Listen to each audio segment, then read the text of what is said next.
Hey, this is Profe Loco with another special ed moment. To answer a question, how do I help my distracted learner? Let's start with basics.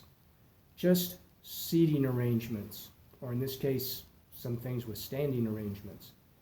So, distractibility, I am the king of that, and so I need a lot of things to help me stay on task. So at home, after school, if your child's working on projects and they're extremely distracted, try some of these things. Swivel chair. They're moving, they're rocking, but they're staying seated, and so that's good.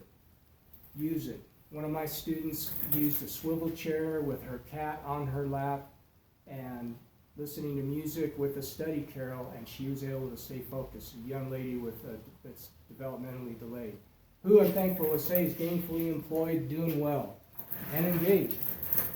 Another thing you can use for a seating arrangement. I shared this before.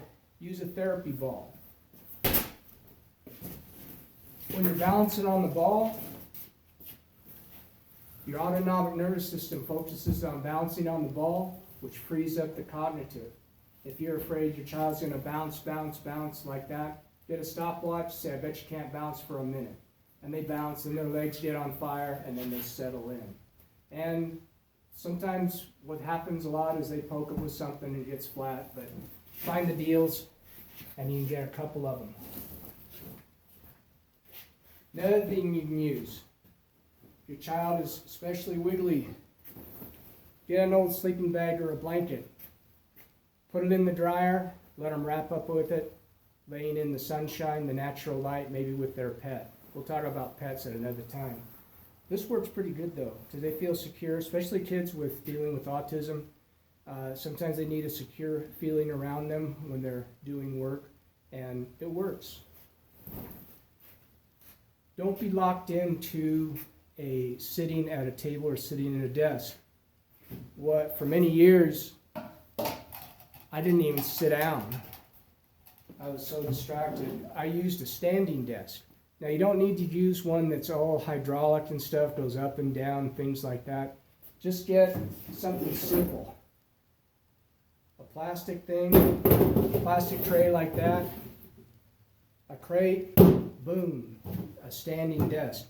Now, you might say, that's ridiculous. No, it's not. I used something like this for many years, and it's simple. It can be moved.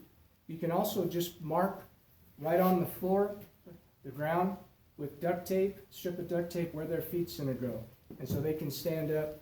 This actually improves productivity by about 5% for adults and kids, but this works pretty good. If your child is still really wiggly and stuff, while they're standing at the desk, you can get something called a Bosu ball. And Bosu balls work pretty good. However, it takes practice. And so they have to learn how to balance on the ball while standing at the desk. Of course, you'd have to get a little bit higher crate or a little tabletop. So this works really good. And while they're balancing, it does free up the cognitive. If you don't want to get a Bosu ball, you can get something even simply like this called Simply Board. And you balance on that, and it's even simpler than the Bosu ball. Try those things. The swivel chair, study carrel, wrap the sleeping bag up that's all heated, standing desk, the therapy ball, Bosu ball, even this Simply Board thing. This will help your distracted learner, because I'm a distracted learner. This is Profe Loco with another special ed moment.